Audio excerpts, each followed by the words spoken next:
কত ছেলে দেখেন না, চোখের সামনে এক ওয়াক্ত নামাজ পড়ে না, জানেও না সে মানুষের বাচ্চা নাকি জানোয়ার, এটাও জানে, হাইওয়ান কিনা না মানুষ বলতে পারে। কে পাঠাইলো, কেন পাঠাইলো, কে সৃষ্টি করলো, কেন সৃষ্টি করলো, কি জন্য আসলো, কিচ্ছু জানে, কিছুই জানে। লক্ষ্য উদ্দেশ্যহীন, গন্তব্যহীন এক পাগল, মাতাল, ছাগল, যা মন চায় তাই করে, যা মন চায়। এটা জিন্দিগি আর কি। এ তো লক্ষ্য উদ্দেশ্যহীন জীবন, জন্তু জানোয়ারের জীবন। মুসলমান তো তাকে বলে যার সুনির্দিষ্ট গন্তব্য জানা আছে। ইমানদারের গন্তব্য জানা আছে যে আমার গন্তব্য কোথায়, আমার এটা হায়াত, এরপরে আমার মৃত্যু, কবর, এরপরে আমার হাসরের মাঠ, এরপরে আমার মিজান, হিসাব, এরপরে আমার ফুলসেরাত, এরপরে আমার জান্নাত। আমার টার্গেট জানা আছে, আমার গন্তব্য জানা আছে। আমি থামবো সেদিন, জান্নাতে যাব যেদিন। আমার টেনশন দূর হবে সেদিন, আমি জান্নাতে ঢুকবো যেদিন। ওয়াকালুল হামদুলিল্লাহিল্লাযী আযহাবা আন্নাল হাযান। কোরআনুল কারীমের মধ্যে আছে, আল্লাহ তাআলা বলেন জান্নাতি বান্দা জান্নাতে ঢুকে বলবে, আল্লাহ আপনার প্রশংসা করছি, আজকেই আমার চিন্তা পেরেশানি জীবনের তরে শেষ হল। আজ আমি জান্নাতে ঢুকলাম, এবার আমি নিশ্চিন্ত হলাম, নিশ্চিন্ত আর কোনোদিন এই জান্নাত থেকে বের হতে হবে। আল্লাহ তাআলা বলছেন আর কখনোই এখান থেকে বের হইতে হবে না। খালিদিনা ফিহা আবাদা, চিরস্থায়ী। চলেন বাপ, এই জন্য বললাম নিজেদের ছেলে, নিজেদের মেয়ে, নিজেরাও ইনসাফের সাথে ভাইবেন যে আপনি আখিরাত চিনেন কিনা। আপনার ছেলে মেয়েগুলো যেই জীবন পরিচালনা করতেছে, এতে কি মনে হয়, এতটুকু আন্দাজ করা উচিত যে আমার ছেলে আসলে আখিরাত চিনে কিনা, আমার ছেলের সামনে কোনো গন্তব্য আছে কিনা, নাকি এই মোবাইল, নারী, ছবি, জিনা, ব্যভিচার, মদ, জুয়া, নাচ, গান, উলঙ্গ দৃশ্য, হালাল হারামের কোনো বাজ বিচার নাই, পাক নাফাকের কোনো বাজ বিচার নাই, লজ্জা শরম হায়া কিচ্ছু নাই। যখন যা মন চায় খাইতেছে, হ্যাঁ, যা মন চায় তাই করতেছে। তো এই খামখেয়ালি জীবন, যখন যা মন চায় তাই, হালাল হারাম, জায়েজ না জায়েজের জীবন, যার পার্থক্য নাই, আল্লাহ তাআলা কোরআনে বলছে তার উদাহরণ হলো ফামাসালুহু কামাসালিল কালব, কুত্তার মতো। হ্যাঁ, এটা কোরআন শরীফের আয়াত। ওই জীবন কুত্তার জীবন, কুকুরের জীবন। এই জন্য আমি সবসময় এটা বুঝি, বেনামাজির জিন্দেগি কুত্তার জিন্দেগি। এই ফজরের নামাজ না পড়ে যে জানোয়ার গুলো ঘুমায় থাকে, এগুলা কুকুরের জিন্দেগি। খালাস। এই সুদখোর গুলো যে জিন্দেগি কাটায়, এগুলো কুকুরের জিন্দেগি। এই হারামখোর গুলো যে জীবন কাটায়, এটা জানোয়ারের জীবন। কোরআন শরীফের আয়াত।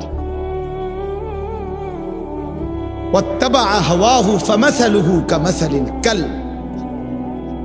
আল্লাহ বলছে মনের ইচ্ছা মতো যে চলে, আল্লাহর হুকুমের পরোয়া করে না, হালাল হারাম এর পার্থক্য যে মানে না, আল্লাহ বলছে তার উদাহরণ কামাসালিল কালব, কুত্তার মতো, কুকুরের। ইন তাহমিল আলাইহি ইয়ালহাস আও তাতরুকহু ইয়ালহাস। আল্লাহ বলছে কুকুরের স্বভাব, দৌড়ানি দিলেও জিহ্বা লম্বা করে হাঁফায়, ছেড়ে দিল দাঁড়ায়া দাঁড়ায়া জিহ্বা লম্বা করে হাঁফায়, জিহ্বা লম্বা করে হাঁফায়, এমন করে। এই কুকুরের স্বভাব। পেলেও অতৃপ্ত, না পেলেও অতৃপ্ত, থাকলেও অশান্তি, না থাকলেও অশান্তি। কারণ হারাম করছে, নাফরমান যে, আল্লাহর অবাধ্য যে, পাক নাফাক, হালাল হারাম যার কাছে সুদ আর ব্যবসা একই রকম মনে হয়, সে কি মানুষ নাকি? যার কাছে আপন বউ পরের মহিলা সমান মনে হয়, নিজের বউও দেখে, মানুষের ভিডিও দেখে, তো তার কাছে কি কোনো হালাল হারামের পার্থক্য আছে কি? তো সে জানোয়ার না তো জানোয়ার কি? সে জানোয়ার না তো জানোয়ারটা কে? তাই বলে ইনসাফের কথা বলে, নাহলে বিচারে কর কি কর। এই জন্য এটা সবসময় মনে রাখবেন, জওয়ান হন আর বুড়া হন, আমি হই আর আপনি হন, হালাল হারামের পার্থক্য যার মধ্যে নাই, কুকুরের মধ্যে কোনো হালাল হারামের পার্থক্য নেই, কুকুরের মধ্যে পাক নাফাকের কিছু নেই, কারণ যেহেতু সে জানোয়ার। কিন্তু মানুষ যে ইনসান, তার সৃষ্টিগত সত্তার মধ্যে হালাল হারামের অনুভূতি থাকতে হবে। মুসলমান তাকেই বলবে যার মধ্যে জায়েজ না জায়েজের পার্থক্য আছে, হালাল হারামের অনুভূতি আছে, পাক নাফাকের অনুভূতি আছে। কোরআনুল কারীমে আল্লাহ তাআলা এটা বলছেন। এজন্য নবীজি বলছেন, আল হালালু বাইয়িন ওয়াল হারামু বাইয়িন। যেটা হালাল এটা স্পষ্ট, যেটা হারাম এটাও স্পষ্ট। নবীজি বলেন, আমি অন্ধকারে রেখে যাই নাই উম্মতকে, একটা সেকেন্ডের জন্য আমি আমার উম্মতকে আড়ালে রেখে যাই নাই, সবকিছু আমি স্পষ্ট বলেছি। হালাল গুলোও পরিষ্কার করে দিছি, হারাম যা তাও স্পষ্ট করে দিয়েছি। 24 ঘন্টার যাবতীয় কর্মকাণ্ড আমি আল্লাহ স্পষ্ট করে দিয়েছি। ওই দেখেন ওই অপদার্থ ছেলেটার দিকে দেখেন, এক নজরে মোবাইলের দিকে তাকায়, কারে বলে কি ওয়াজ করে এরকম এটা ধরে রাখছে মোবাইল, এক নজর একদিকে খালা। এবার ওয়াজ হয়, কারে বলে কি বলে, আমার এত কিছু দরকার, আমি আর আমার মোবাইল। এই জিনিস এই ছেলে পেলেদের আকসারের জীবন 24 ঘন্টা পৃথিবীতে তার একটাই জিনিস, সেটা হলো একটা মোবাইল। এটাই তার মা, এটাই তার বাবা, এটাই তার আত্মীয়, এটাই তার স্বজন। মোবাইলেই হাসে, মোবাইলেই কাঁদে, মোবাইলেই আবেগ, মোবাইলেই অনুভূতি, সব কিছু জীবনের মোবাইলটা। কোত্থেকে আসলো, কে বানাইলো, কে সৃষ্টি করলো, কেন পাঠাইলো, কে আমারে বানাইলো, আমি কোত্থেকে আসলাম, কেন রাত হয়, কেন দিন হয়, আমার কোনো দায়িত্ব আছে কিনা আমার আল্লাহর পক্ষ থেকে, কিচ্ছুর কোনো সামান্যতম বুঝ বুদ্ধি আকল দিমাগ কিচ্ছু না। 365 দিন, এক বছরে কোনো দিন নামাজ পড়ে না, তারও কিছু মনে পড়ে না, কেউ তারে মনেও করাইও দেয় না। কই তার বাপ কেডা, তার মা কি, কেউ একটু বলেও না যে কিরে বাপ তুমি যে এক ওয়াক্ত নামাজ পড়ো না, তুমি মুসলমানের বাচ্চা হলে কেন, তুমি মানুষের বাচ্চা হলে কেন। তার মা একটাবার বলে না, মায়ে কেমন সন্তানই কেমন। আমার খুব আফসোস লাগে, এটা খুব আফসোস। মাঝে মাঝে মনটা চায় যে কি আসলে কি মুসলমান এত পাষাণ হইল কেন, বাপে কেমন সন্তানেই কেমন, মাই কেমন মেয়েটাই কেমন, কেউ পর্দা করে না, মাও বেপর্দা মেয়েও বেপর্দা, বাপ ফুত জি ছেলে মেয়ে সবাই মিলে টেলিভিশন চায়, একসাথে নাচ গান নর্তকীর ছবি নাটক সিনেমা দেখতেছে। ছি ছি ছি ছি, কত নিকৃষ্ট মুসলমান, কত বেশরম বেহায়া নির্লজ্জ হইলে এত বড় বেশরম হইতে হয়। আত্মমর্যাদা আত্মসম্মান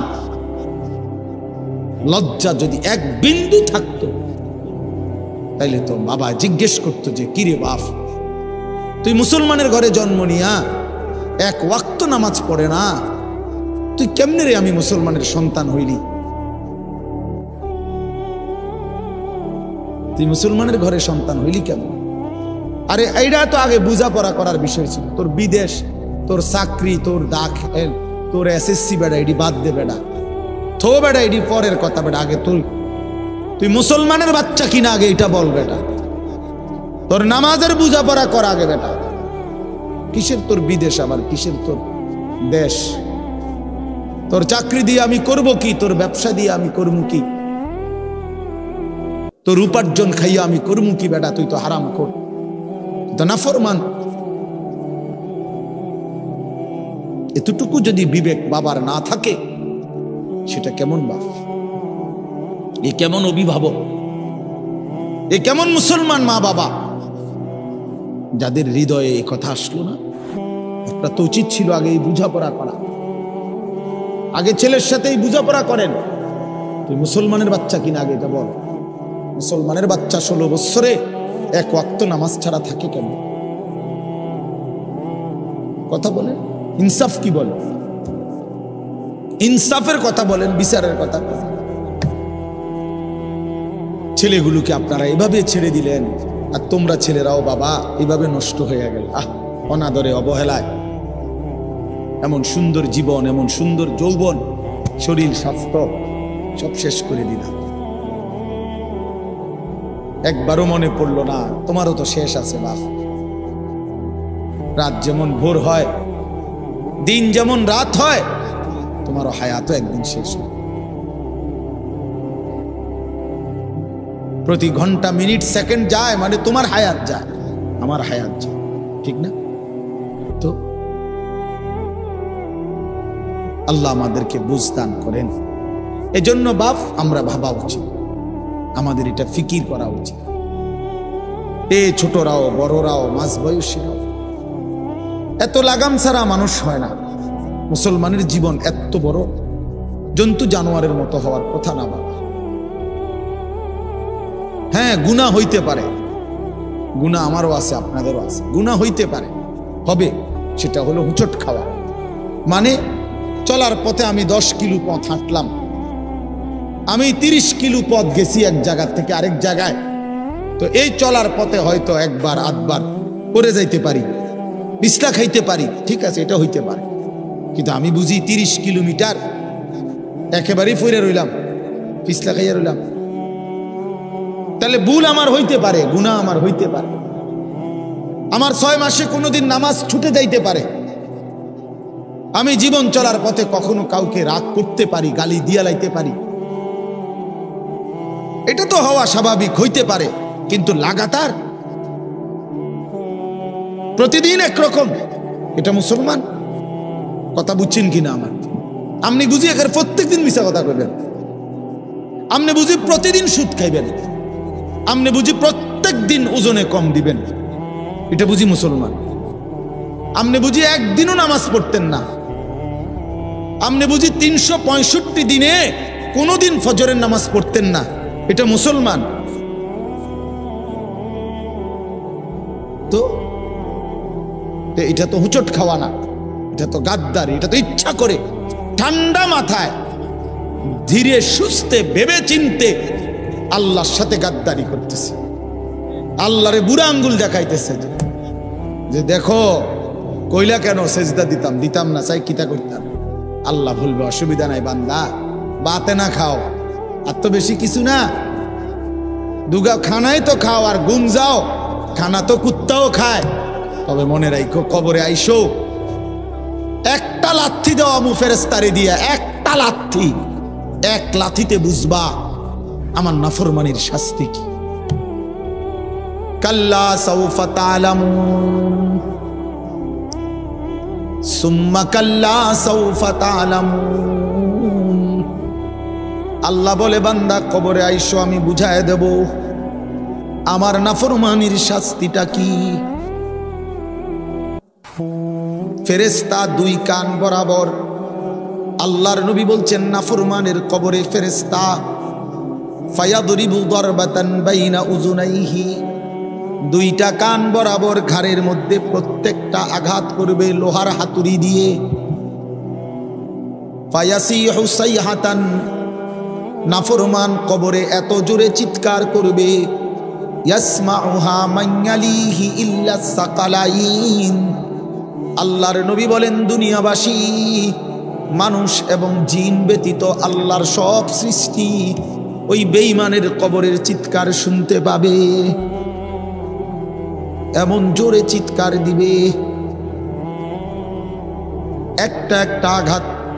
এভাবেই চলবে কিয়ামত পর্যন্ত, এভাবেই চলবে কিয়ামত পর্যন্ত। আল্লাহর নবী সাল্লাল্লাহু আলাইহি ওয়াসাল্লাম বলেন, নাফরমান পাপীকে যখন কবরে রাখা হবে, তিনটা প্রশ্নের উত্তর যখন নাফরমান দিতে পারবে না, সাথে সাথে কবর তারে এত জোরে একটা চাপ দিবে, একটা চাপ দিয়া ডান পাশের মাটি বাম দিকে, বাম দিকের মাটি ডান পাশে চলে আসবে, হাত্তা তাখতালিফা আদলাউহু।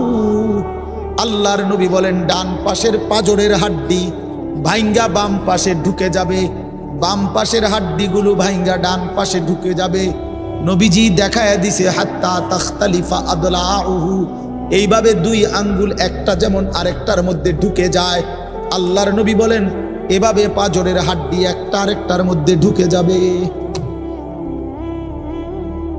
কি বাপ মনে করছো তোমারে এমনে এমনে ছেড়ে দিব? কি মনে করছো যার ভাত খাইলা তার বুঝি হিসাব দিতে হবে না? কি মনে করছো মুফত এটা? হ্যাঁ, কার পানি পান করেছো, কার ভাত খেয়েছো, কার আসমান, কার জমিন, কার চন্দ্র, কার সূর্য ব্যবহার করেছো বান্দা? কার এটা? তোমার আব্বার?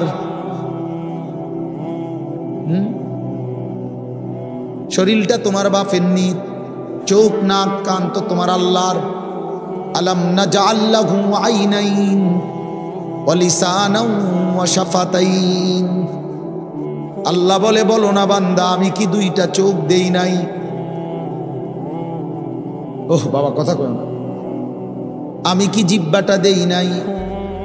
আমি কি দুইটা ঠোঁট দেই নাই? তো উত্তরে কি বলবেন যে না দেন নাই? কি বলবেন? কথা বলেন। এই কথা বলার হিম্মত আছে কারো যে আল্লাহ আপনি চোখ দেন নাই, আপনি ঠোঁট দেন নাই? কারো সাহস আছে কিনা এটা বলার? তাইলে আল্লাহই তো দিয়েছেন। আলাম নুসিহ জিসমাকা, হাদিসে আছে নবীজি বলেন আল্লাহ জিজ্ঞেস করবে হাসরের মাঠে, বান্দা বলো না আমি কি তোমার শরীরটা সুস্থ রাখি নাই? ওয়া নুরভিকা মিনাল মা, আমি কি প্রতিবার তৃষ্ণার্ত অবস্থায় তোমারে আমি আল্লাহ তো আমি কি পানি পান করাই নাই? আমি তো পানি পান করিয়েছিলাম, আমি তো তৃষ্ণা নিবারণ করেছিলাম, আমি তো ক্ষুধার চাহিদা পূরণ করেছিলাম, আমি তো কায়নাতের সূর্য চন্দ্র আলো বাতাস দিয়েছিলাম। ওয়াজআলনা নাওমাকুম সুবাতা, আল্লাহ বলে সারাদিনের ক্লান্তি দূর করার জন্য রাত্রি গভীরের ঘুম আমি আল্লাহই তো বানিয়েছি। ওয়াজআলনাল লাইলা লিবাসা, অন্ধকার কালো চাদর দিয়ে ঢেকে পৃথিবীটাকে অন্ধকারাচ্ছন্ন করে দিয়েছি আমি আল্লাহই তোমার ঘুমের উপযুক্ত পরিবেশের জন্যে। আবার দিনের বেলা আলোকিত করে দিয়েছি তোমার উপার্জনের সুবিধার জন্যে। রাতে তুমি ঘুমাইবার জন্য অন্ধকার করে দিয়েছি, দিনে তুমি রোজগার করবা এই জন্য আলোকিত করে দিয়েছি। ওয়াজআলনান নাহারা মাআশা, উপার্জনের জন্য দিন বানিয়েছি, ঘুমাইবার জন্য রাত বানিয়েছি।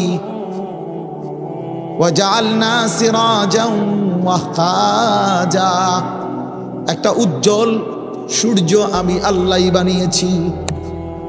ওয়ানজালনা মিনাল মুসিরাতি মাআন সাজ্জাজা, জমাট বাঁধা মেঘ থেকে আমি আল্লাহ অঝোর ধারায় বৃষ্টি নামিয়েছি। এই জমিনটাকে সিক্ত নরম করেছি, ছোট্ট ছোট্ট ছিদ্র বানিয়েছি। তোমার অনাদরে ফেলে দেওয়া দানা আমি আল্লাহ কুদরতি স্বয়ংক্রিয় মেশিন দিয়ে আমি আল্লাহ জমিনের নিচে আমি নিয়ে এসেছি।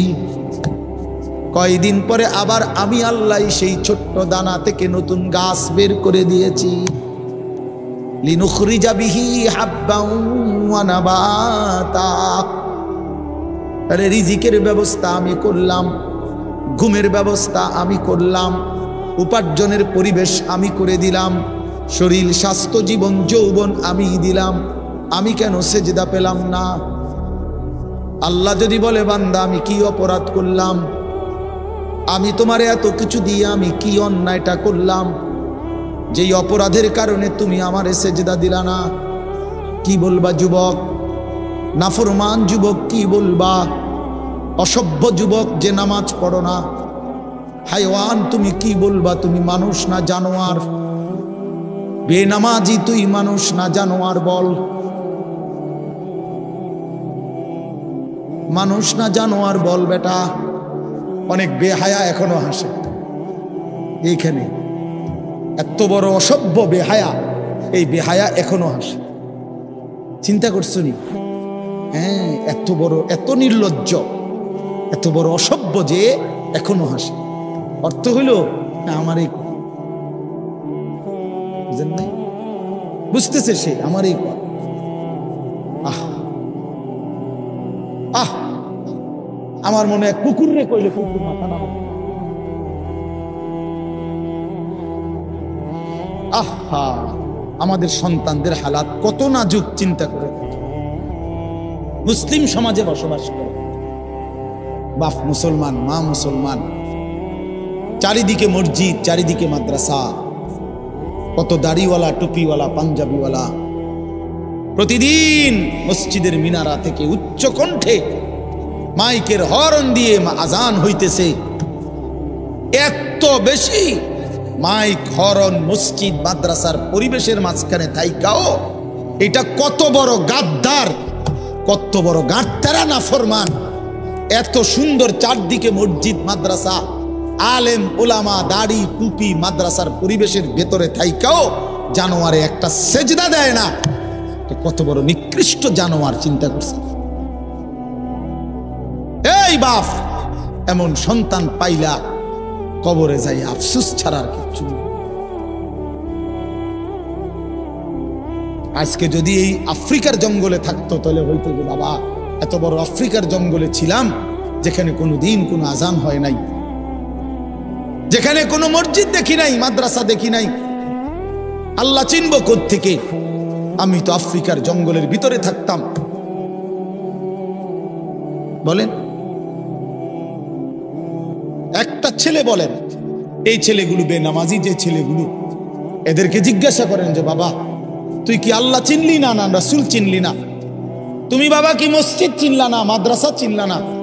কোনোদিন কি কোরআন দেখলা না? কারো লাশ, কারো জানাজা, কারো কবর কিছুই দেখো নাই? কিচ্ছুই তোমার কলজার মধ্যে কোনো এক বিন্দু কোনো বিবেক অনুভূতি জাগাইলো না? শুধু নারী, শুধু একটা মোবাইল, শুধু একটা ছবি, শুধু একটা অশ্লীল দৃশ্যের কাছে হেরে গেলা। ছেলেরা বলো বাবা, তোমরা বলো, কার কাছে হাইরা গেল? কেমনে হাইরা গেলা তুমি? তোমার বাপ মুসলমান, মা মুসলমান, তোমার ঘর মুসলমান, তোমার দাদা দাদি, নানা নানি, চাচা মামা, ফুফা খালু সব মুসলমান। তোমার এলাকার চারদিকে আজান হয়, তোমার মহল্লার প্রত্যেক গলিতে গলিতে মাদ্রাসা আছে, কোরআনের ঘর আছে। তোমারই কোনো না কোনো চাচাতো ভাই, মামাতো ভাই, ফুফাতো ভাই, আত্মীয় কেউ না কেউ হাফেজে কোরআন আছে, আছে না? তালেবে ইলম আছে, মাদ্রাসায় পড়ুয়া আছে। এত কিছু দেখার পরেও যার কলিজায় এক ওয়াক্ত নামাজ পড়তে মন চায় না, তার দিল পাথরের চাইতে শক্ত, তার দিল জন্তু জানোয়ারের দিলের চাইতে নিকৃষ্ট। কারণ এ বড় শক্ত হারামি, মনে রাখি। সে কিছুই মনে করে না আল্লাহকে, কিছুই মনে। এত মসজিদ মাদ্রাসা, এত নামাজ রোজার এত চিহ্ন দেখাও আমি কিছুই বিশ্বাস করি না। আমি বিশ্বাস করি আমার জীবন হলো মোবাইল, আমার জীবন হলো নারী, আমার জীবনের অর্থ হলো ছবি, আমার জিন্দিগির মাকসাদ হলো উলঙ্গ ছবি দেখা, নর্তকী দেখা, জিনা ব্যভিচারের দৃশ্য দেখা, মদের আড্ডা, জুয়ার আড্ডা, নারীর আড্ডা, কোন অশ্লীল মেয়ের পিছনে জীবনটা শেষ করে দেওয়া, খালাস।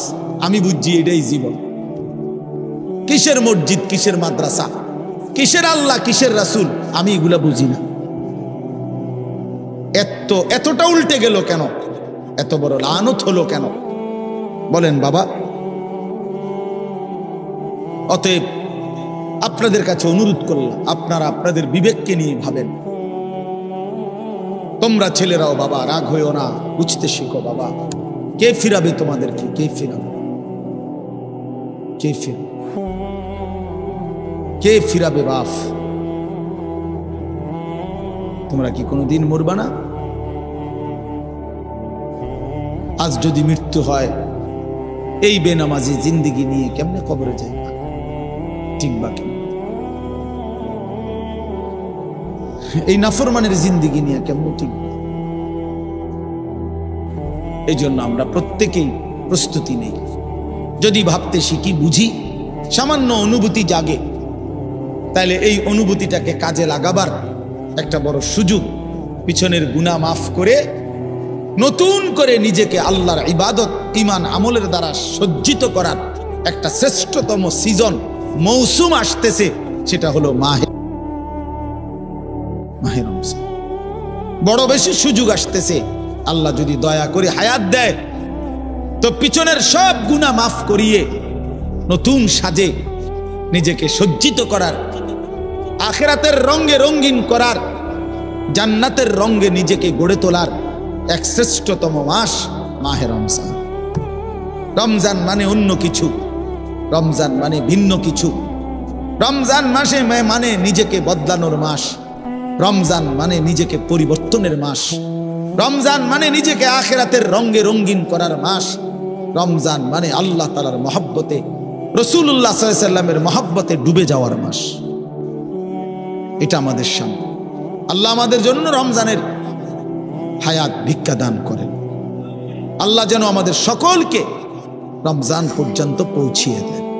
এই আয়াত দেখেন, আল্লাহ তাআলা বলছেন, ইয়া আইয়ুহাল্লাযীনা আমানু, হে ঈমানদারগণ, কুতিবা আলাইকুমুস সিয়াম, তোমাদের উপরে রোজা ফরজ করা হলো, কামা কুতিবা আলাল্লাযীনা মিন ক্বাবলিকুম, যেমনটা ফরজ করা হয়েছিল তোমাদের পূর্ববর্তীগণের উপর, মানে পূর্বের ঈমানদার উম্মতদের উপর।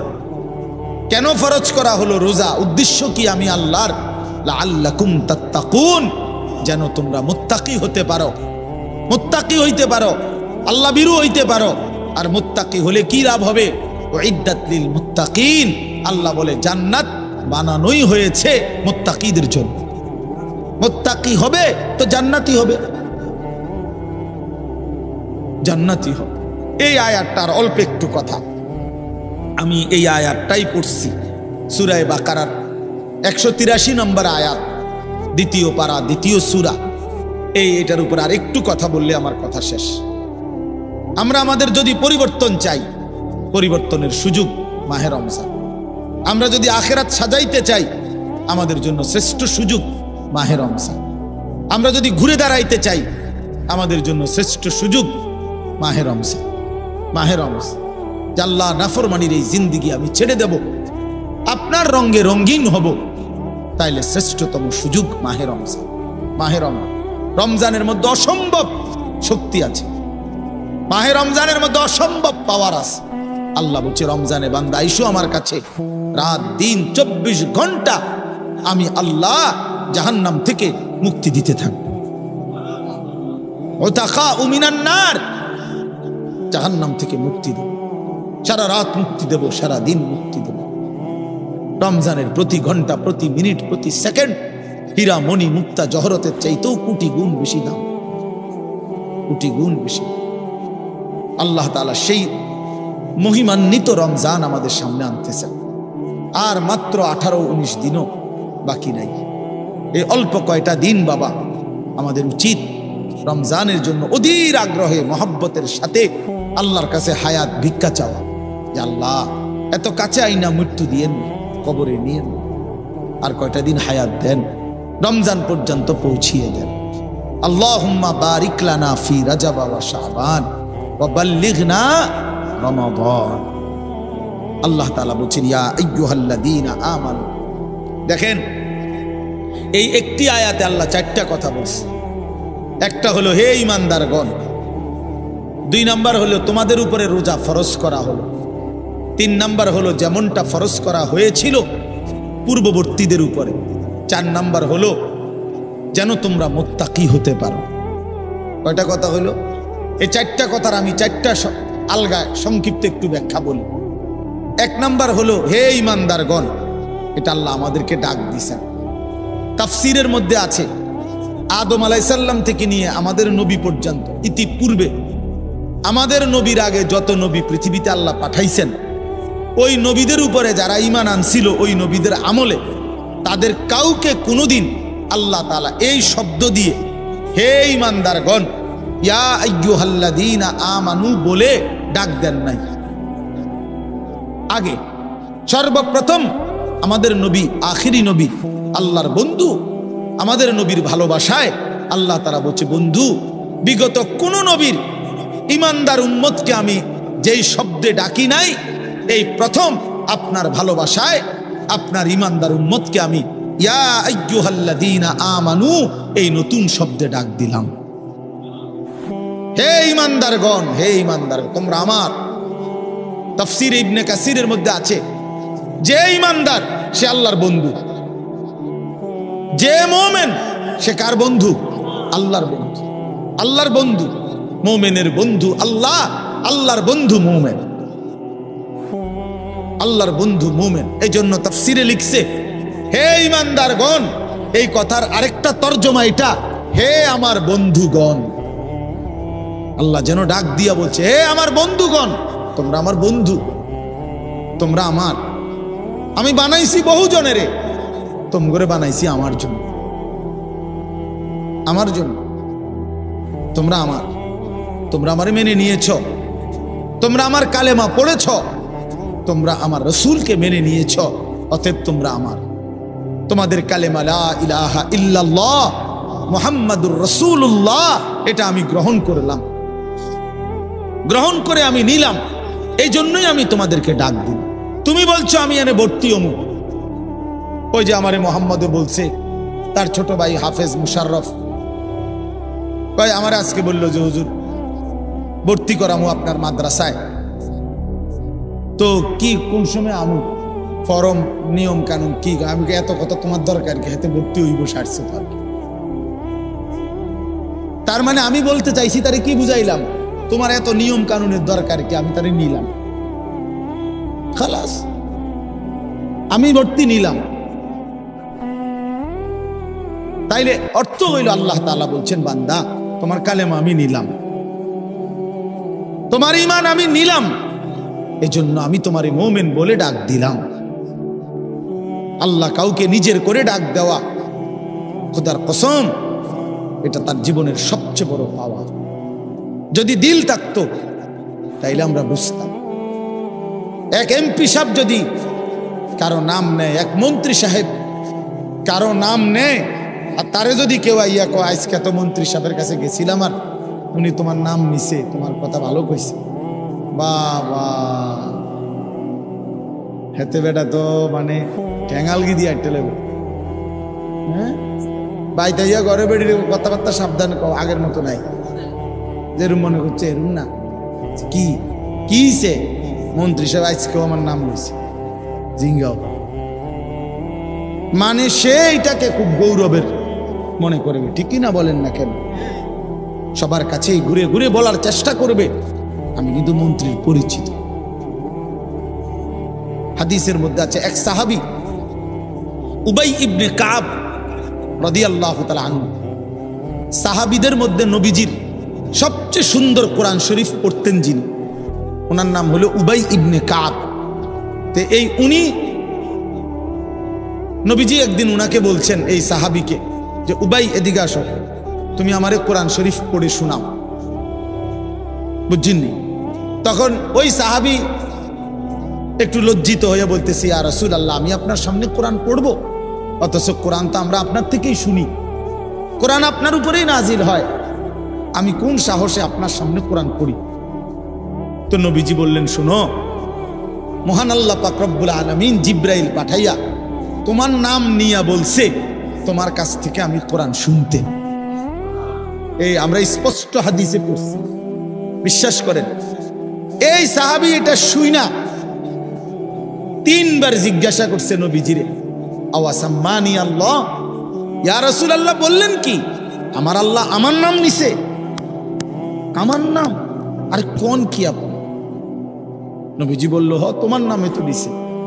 উনি আবার জিজ্ঞাসা করছে, ইয়া রাসূলুল্লাহ সত্যি বলছেন আমার নাম নিয়েছেন আল্লাহ? বলছে, হ তোমার নাম।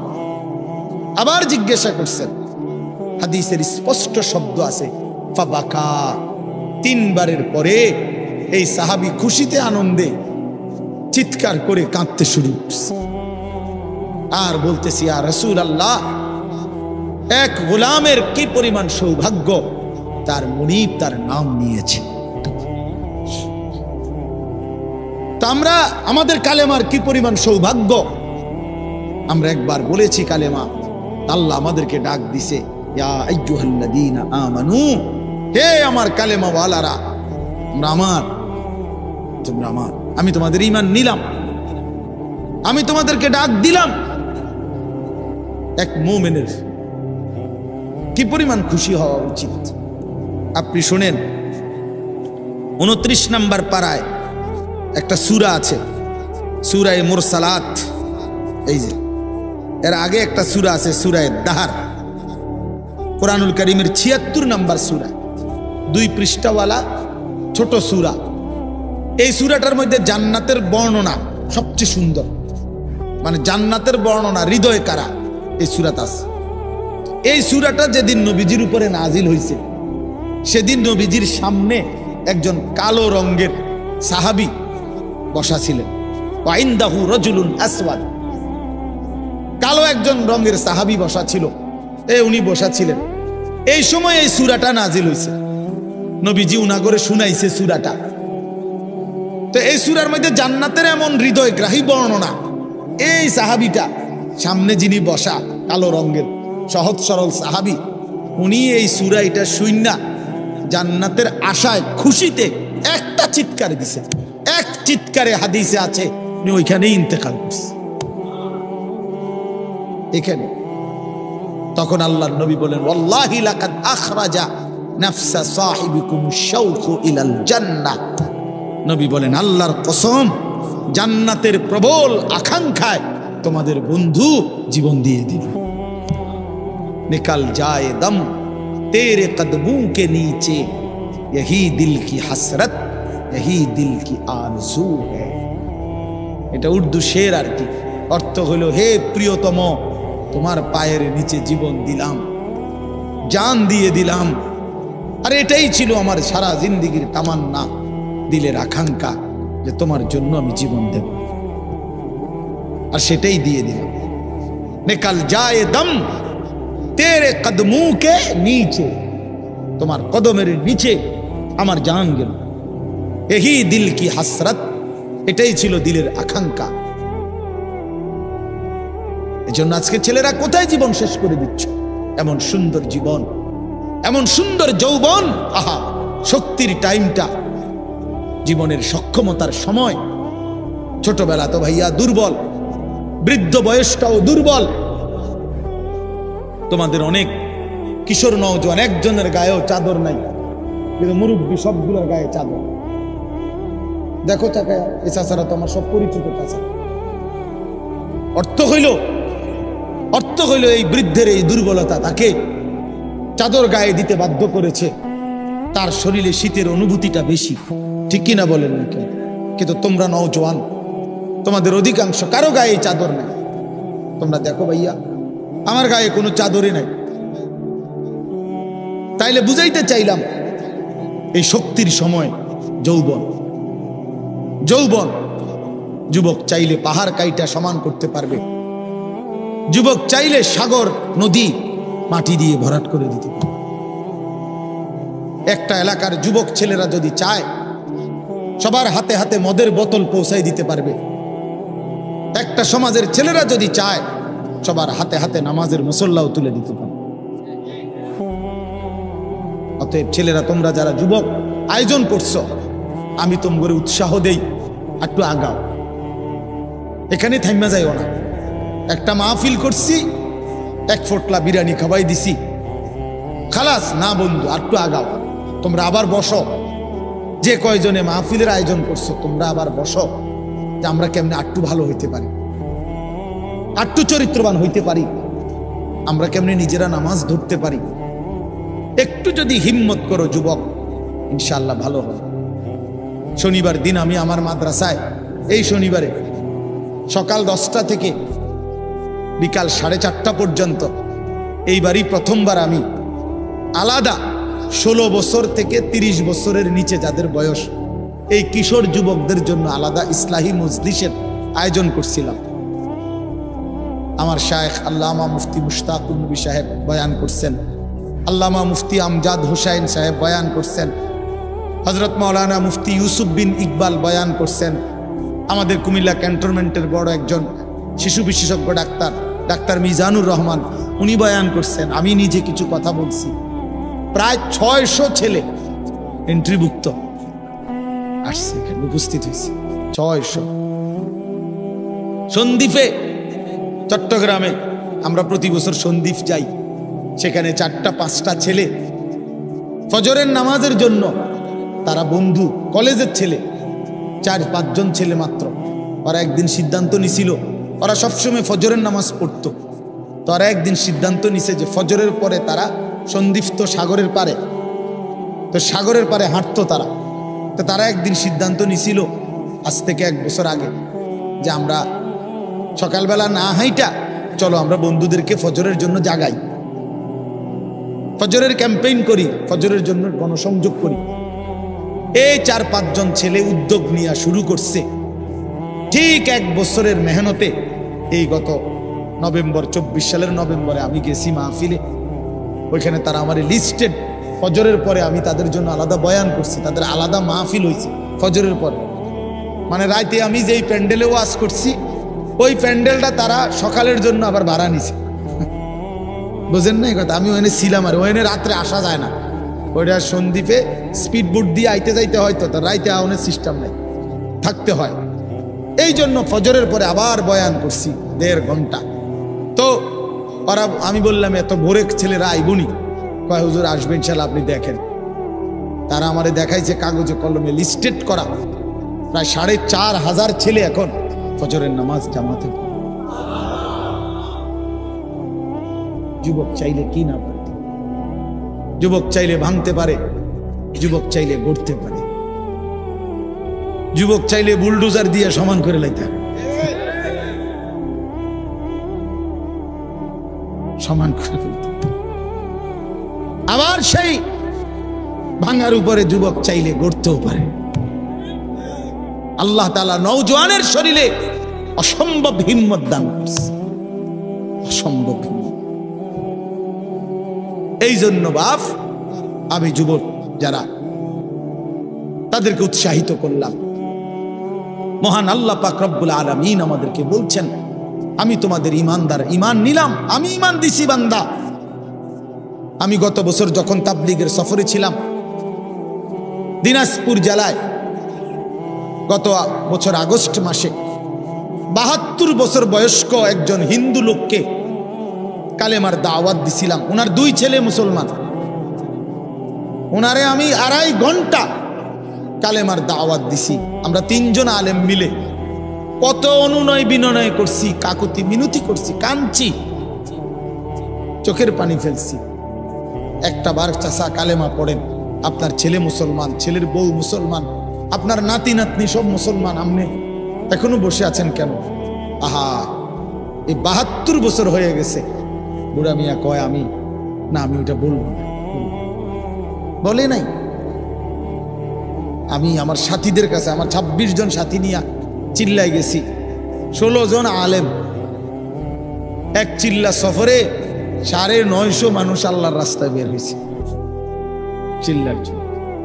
আলহামদুলিল্লাহ, আল্লাহই করাইছে। তো বলতেছিলাম, আমি সাথীদের কাছে এসে বলছিলাম যে দেখেন, 72 বছর বয়স হয়ে গেছে, এক আল্লাহর বান্দা, তার জবান দিয়া কোনোদিন তার মালিকের নামটা বের হয়। আর আমারে আপনারে আল্লাহ তাআলা কত বড় তৌফিক দিছে যে আমরা কত 1000 বার, 1,00,000 বার কালেমা লা ইলাহা ইল্লাল্লাহ মুহাম্মাদুর রাসূলুল্লাহ, এটা যে আমরা পড়তে পারি, পড়তে পারছি, এই সৌভাগ্যের কৃতজ্ঞতা কি? এটা যদি আল্লাহ আমগো জবান দিয়ে কোনোদিন না বলাইতো।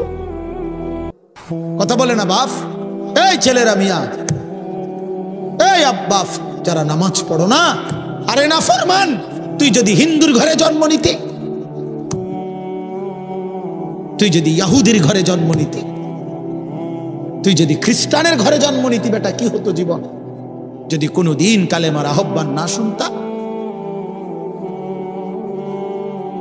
তুমি তো মুসলমানের ঘরে জন্ম নিয়া এভাবে ইমানকে ফেলে দিলা। মুসলমানের ঘরে জন্ম নিয়ে এভাবে নামাজকে প্রত্যাখ্যান করলা। ছি ছি ছি ছি। তোমারে দেখে তো হিন্দুও হাসবে, তোমারে দেখে তো ইহুদিও হাসবে, তোমারে দেখে তো খ্রিস্টানও হাসবে, যে দেখছো হয় নাকি শ্রেষ্ঠ জাতি, ওদের ধর্ম নাকি শ্রেষ্ঠ ধর্ম, ওদের ধর্ম কোরআন নাকি শ্রেষ্ঠ কিতাব, ওদের শ্রেষ্ঠ ধর্ম ওদেরই পছন্দ হয় না, ওদের শ্রেষ্ঠ কিতাব ওরাই পড়তে পারে না। তো এটা কিসের শ্রেষ্ঠ? কথা বলেন না। তাহলে আমি তো আমার ধর্মের অপমান। কথা বলেন না, আমি আমার ধর্মের অপমান না, আমি আমার কোরআনের অপমান। এজন্য তোমরা যারা বেনামাজি ছেলে, তোমরা ধর্মের অপমান। তোমাদের যাদের চুল বেঈমানের মতো, তোমরা মুসলমান ধর্মের অপমান। তোমরা, তোমাদের কারণে আমার ধর্ম লজ্জিত, তোমাদের কারণে ধর্ম বেইজ্জতি হয়েছে। তোমরা ইসলামকে অপমানিত করলা, আল্লাহকে অপমানিত করলা, আমার নবীর শ্রেষ্ঠতম 23 বছরের আদর্শকে তোমরা অপমানিত করলা। এই অপমানের বিচার আল্লাহ করবে, মনে রেখো, ছেড়ে দিবে না বাপ। আল্লাহ কোরআনে বলছে, বান্দা আমি 1 সেকেন্ড ছাড়বো না, আমি হিসাব নিব। তুমি আমারে কি মনে করছো বান্দা? বাদুকে খাওয়াইছি দেখে তুমি মনে করছো আমি মাতি না? হ্যাঁ, কিটা মনে করছো? এ পেশাব পায়খানা আর ভাত তুমি মনে করছো আমি কিছুই বলবো না, কিছুই বলবো না। তুমি জানো না ফেরাউনকে শোয়াইছে কে? তুমি জানো না কারুনকে শোয়াই দিছে কে? তুমি জানো না নমরুদ সাদ্দাতকে নিশ্চিহ্ন করে দিয়েছে কে? তুমি শোনো নাই? তুমি আন্দাজ করো নাই আমি আল্লাহ কেমন? এই পৃথিবীর কত অবাধ্য জাতিকে আমি আল্লাহ ধ্বংস করে দিয়েছি, শোনো নাই? কই, গোটা পৃথিবীর সমস্ত আধুনিক প্রযুক্তি থাকার পরেও তো বাবা আমেরিকার ওই বেঈমানরা ক্যালিফোর্নিয়ার লস অ্যাঞ্জেলস তাদের একটি স্টেট আগুনে দাবানলে পুরে ছাই হয়ে গেছে। লক্ষ লক্ষ কোটি কোটি মিলিয়ন বিলিয়ন ডলারের এক এক বিল্ডিং। আপনারা মুরব্বীরা মিলিয়ন বিলিয়ন ডলার কিতা এটি বুঝতেন না? কয়টা আপনি 1 মিলিয়ন বিলিয়ন ডলার কত টাকা? কমপক্ষে 300 টাকার বেশি। মানে আপনি এটি বুঝতেন না, টেহাইডি এটা বুঝতেন না। কথা বুঝছেন কিনা? হ্যাঁ, আমরা কিতাবে পড়ছি এক বুজুর্গকে, হ্যাঁ, একটা জিনিস দামি ওনার কাছে ছিল, তো ওনার কাছে বলছি এটা আপনি বিক্রি করে দেন। কত মূল্য? উনি বলছে 100 দিরহাম, 100 টাকা। তখন উনি যখন বিক্রি করে দিছে, ওনারে 100 দিরহাম দিছে। তো অন্য কেউ ওনারে পরে বলছে, হায় হায় জনাব, আপনি তো বহুত বড় ঠকছেন, মাত্র 100 টাকা দাম চাইলেন, এটার দাম তো আরো অনেক। তো উনি বলছেন, আল্লাহর কসম 100 টাকার উপরে, 100 দিরহামের উপরে কোনো সংখ্যা আছে? আমার তো এটা জানা না, আমার তো এর উপরে কিছু জানা নাই। আমার মেজো বোনের বিয়ে যখন হয়েছিল, মেজো বোন, আমি তখন প্রাইমারি শেষ করে মাদ্রাসায় ভর্তি হয়েছি। এই সময় আমার বোনের বিয়ে হয়েছে। তো বোন জামাই যখন ওই আগে ছোটবেলায় বিয়ের দিন বোন জামাই যখন আসছে, তখন শরবত খাওয়াইছি যে গেইটে নাকি, তখন কিছু টাকা দিতে হয় না, যে শরবত খাওয়ায় তারে। তো আমারে 100টা টাকা দিছে উনি প্রথম। তো এগুলা নাকি ওনার কাছে আরো টাকা ছিল, তো ওই আরো একটু সাফাসাফি করলে আরো দেয়, আরো কিছু দেয়, না মানলে আরো দেয়, এমনি এমনি নিয়ম ছিল। আমার 100 টাকা দিছে, আর এটা দেখে আমি একটা দৌড়ে আইয়ালাইছি। আমার পুরো মনে আছে, একেবারে কসম, আমার পুরো এখনো মনে হইলো আর এই কথাটা। আমার একেবারে আমার ভাই চাচাতো ভাইটাই বা অন্যরা এত দমকাইছে বেউকুফ, 100 টাকা লইয়া দুধ দিয়া এলেছ। আমি বলছি আমি তো আসলে এর চাইতে বেশি টাকা জীবনে আর দেখিই নাই। তো বলতে চাইলাম হাজার হাজার কোটি কোটি মিলিয়ন ডলারের এই বাড়ি ভবন, এগুলো পৃথিবীর সর্বাধুনিক প্রযুক্তি দিয়ে, অত্যাধুনিক প্রযুক্তি থাকা সত্ত্বেও, আধুনিক সরঞ্জামাদি থাকার পরেও বাপ আল্লাহর দেওয়া আযাবে আগুনে যখন জ্বলছে, এই কয়দিন হইল কোন বেঈমানে 1 সেকেন্ডের জন্য আগুন নিভাইতে পারে না। 14,000 ফায়ার সার্ভিস কর্মী একসাথে আপনার পানি দিছে, আরো বাড়ে, আগুন আরো বাড়ছে। তার মানে বোঝা গেল বাবা, পৃথিবীর কারো শক্তি মূলত কোনো শক্তি না, আল্লাহর শক্তির সামনে, আল্লাহর ফয়সালার সামনে। আল্লাহ যদি ভালো রাখে তাইলেই ভালো থাকা। হ্যাঁ, আপনার টাকা তো আছে 1000 কোটি টাকা, কিন্তু আপনার ফেডে অসুখ, আপনি টেহা দিয়ে কিনবেন। আপনার টাকা তো আছে লক্ষ কোটি টাকা, কিন্তু আপনি তো ডায়াবেটিস, আপনি কিনবেন টাকা দিয়ে কি করবেন? আপনি 7 রাজার ধন হইলেও কি লাভ হবে আপনার? এই জন্য আমি অনুরোধ করছি, আমরা মুমিন, আল্লাহ আমাদেরকে বলছে এটাই কথা, তোমাদের উপরে আমি রোজা ফরজ করলাম, তোমরা আমার হুকুম মানো, তোমরা আমারে মানো বান্দা। রোজা মানে বিরত থাকা, সিয়াম মানে বিরত থাকা, তার মানে গুনাহ থেকে বাঁচো, হালাল বস্তু থেকে বাঁচো। আমি তোমাদেরকে হারাম তো হারামই, হারাম থেকে আবার ফিরাবো কেন? হারাম থেকে তো ফিরতে সারা বছরের জন্যই বলে দিছি। তো আমি রমজান মাসে তোমাদের 3টি হালাল খাবার হালাল ছিল, পানি হালাল ছিল, হালাল স্ত্রী হালাল ছিল। আমি রমজানের 30টা দিন, একটা মাসে তোমাদের জন্য খাদ্য, পানি, স্ত্রী, এই 3টা জিনিস হালাল বস্তু আমি হারাম করে দিলাম। যেন আমি বুঝাইতে চাইলাম যে দেখো, আমি আল্লাহ যেখানে হালালটাও হারাম করে দিলাম, সেখানে হারামটার প্রতি আমি আল্লাহর কি পরিমাণ ঘৃণা। যেখানে হালালটাই ছেড়ে দিতে বললাম, সেখানে হারামটা ধরে রাখার কোন সুযোগ আছে? অতএব মিথ্যা, চুরি, ডাকাতি, জিনা, ব্যভিচার, মদ, জুয়া, নাচ, গান, সুদ, ঘুষ, মা বোনদের বেপর্দা জিন্দেগি ছেড়ে দেন, ছেড়ে দেন। একজন বুঝলে একজন, কোনো অসুবিধা নাই, আমার কোনো আফসোস নাই।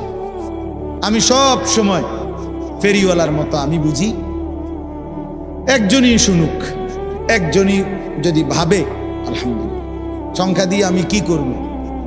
বুঝেন না? 10 কোটি মানুষ আমারে মনে করেন আলগি দিছে, তো কি হইছে? কি হইছে? আমার কবর রাজাব মা। বাংলাদেশের একেবারে মনে করেন 50 লাখ লোক আমার চিনে, তো কি হইছে? আমার কবর রাজাব মা। তো আর কি, পরিচিতি, অপরিচিতি, জনপ্রিয়তা, এগুলো কোনো বিষয় না, এগুলো কোনো মুখ্য বিষয় নয়। বিষয় হলো আল্লাহর কাছে গ্রহণ হওয়া, আখিরাতের মুক্তি পাওয়া, জাহান্নাম থেকে মুক্তি পাওয়া। অতএব আজকে এতটুকুই মূল কথা। আমরা প্রত্যেকেই এটা ভাবি, আমরা মুমিন। প্রিয় ভাই বলেন, আমরা এখানে যারা এখন বসছি, রাত 12টা বাজে, আমার কথা শেষ, নীরবে 1টা মিনিট ইনসাফের সাথে ছেলেরা, বাবা বলো তুমি মুসলমান কিনা? না না, ছেলেরা আলাদা বলো, বাবা কও তোমরা মুসলমান কিনা? প্রিয় বাপ বলো তুমি মুসলমান কিনা? তুমি মুসলমানের সন্তান কিনা? তাইলে তুমি সিদ্ধান্ত দাও আজকে। বয়স্ক যারা আছেন আপনারা বসা থাকেন, কিন্তু তোমরা যারা 30 বছরের নিচে ছেলে, তোমাদের বয়স, বুঝে শুনে ধোঁকা দিও না, আল্লাহর সাথে ধোঁকা করো না, আল্লাহর সাথে মস্কারি করো না। হাদিসের মধ্যে আছে, এক লোক নবীজির সামনে বাম হাত দিয়ে খাইতেছিল, মুসলিম শরীফের হাদিস। নবীজি তারে বলছে ডান হাতে খাও, তখন সে বলছে আমি ডান হাতে খাইতে পারি না। নবীজি বলছে তাইলে আর পারবাও না, কসম আল্লাহর। ওই হাদিস আছে, সাহাবী বলে ওই লোক আর কোনোদিন ডান হাত মুখের কাছে আনতে পারে নাই, কারণ সে তো মূলত মিথ্যা বলছিল, অহংকার করে বলছিল। এই জন্য আমি অনুরোধ করছি, তোমরা যারা 30 বছরের নিচে আছো ছেলে, বাবা, তোমরা দিল থেকে বুঝে শুনে তোমরা নিয়ত করে দাঁড়াও, যে এই কথার নিয়তে দাঁড়াও, যার ভাল লাগে যে আমি ইনশাআল্লাহ চেষ্টা করুম ফজর সহ 5 ওয়াক্ত নামাজ পড়তে। তুমি সিদ্ধান্ত নিয়ে বলো যে আমি চেষ্টা করব, আমি নারী ছবি, অশ্লীল দৃশ্য থেকে, মোবাইলের অশ্লীল ছবি থেকে নিজেকে বাঁচাইবার নিয়ত করলাম, সিদ্ধান্ত করলাম। আল্লাহ তৌফিক দিলেই তো পারবা, ঠিক কিনা বলেন না কেন? অতএব নিয়ত করে হিম্মতের সাথে যে আসলেই হুজুর আমি দিল থেকে বললাম, এই নিয়ত করে দাঁড়াও। যার ভাল লাগে দাঁড়াও, কোনো বাধাবাধকতা নাই, যার মন চায় দাঁড়াও, আমার কোনো জোরাজুরি নাই।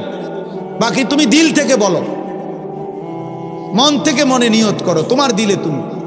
কারণ তোমার কবর তোমার, আমার কবর আমার। তোমার ঘরে তুমি ফিরবা, আমার ঘরে আমি ফিরব। সবাই রাজি তো ইনশাআল্লাহ? আল্লাহ তাআলা তৌফিক দান করেন। বসো বাপ, আল্লাহ কবুল করে নেন। মনে করো ঠকবা না, মনে রাখো নামাজ পড়ে কেউ ঠকে না, না পড়ে ঠকে। গুনাহ ছেড়ে দিয়ে ঠকবা না, বরং গুনাহ ছেড়ে দিলে দামি হইবা ইনশাআল্লাহ। দামি হইও, নিজে দামি হবা, মনে রাখো দামি। একটা জিনিস শেষ মনে রাখো ছেলেরা, যে কোনো মূল্যে আমরা আলহামদুলিল্লাহ গোটা পৃথিবী নিয়ে আমাদেরও পড়ালেখা করা আছে। সারা পৃথিবীর হালাত আমরাও বুঝি কম বেশ। আমরা জেনারেল লাইনেও পড়ালেখা করছি। কুমিল্লা ভিক্টোরিয়া কলেজ থেকে মাস্টার্স পাস করছি, সরকারি আলিয়া মাদ্রাসা থেকে কামেল পাস করছি, কওমি মাদ্রাসা থেকে দাওরায়ে হাদিস পাস করছি। তাহলে মাটির তলে থাকি না, পৃথিবীর নিয়ে আমরাও গবেষণা ভাবি। কাজে সারা পৃথিবীর যেই পরিস্থিতি বর্তমান এবং আমাদের কোরআন সুন্নাহর যেই ভাষ্য, এই সবগুলো বিশ্বাস করো, একত্রে মিলাইলে এ কথা আমাদের কাছে একেবারে স্পষ্ট। আগামীর পৃথিবী ইসলামের পৃথিবী, আগামীর পৃথিবী কোরআনের পৃথিবী। মনে রাখো বললাম বাপ, তুমি দেখবা, তোমার হায়াতেই দেখবা ইনশাআল্লাহ। এখন যাদের বয়স এই 20, 25, 26, 28, যাদের বয়স 12, 15, তোমরা ইনশাআল্লাহ আগামীর ইসলাম দেখবা, কালেমার বিজয় দেখবা। তোমরা শুনবা যে ফিলিস্তিন বিজয়ী, তোমরা শুনবা সারা পৃথিবীতে কালেমার পতাকা উড়েছে, তোমরা শুনবা ইউরোপ আমেরিকার শক্তি নিশ্চিহ্ন হয়ে গেছে, তোমরা শুনবা ইসরায়েলের কুত্তারা পরাজিত হয়ে গেছে। সেদিন বুঝবা ইমানদারি দামি, সেদিন বুঝবা চরিত্রবান ছেলেটাই দামি, সেদিন বুঝবা নামাজি ছেলেটাই দামি। আর যারা চরিত্র নষ্ট করে ফেলেছ, তুমি ফালতু কোনো না কোনো সিফাত কুনাত কইরা থাকবে। এই জন্য আমরা দয়া করি ইনশাআল্লাহ প্রত্যেকেই আমরা ইনশাআল্লাহ নামাজ পড়বো তো ইনশাআল্লাহ। ভালো হও, চরিত্রবান হও, নিজের জীবন গঠন করো।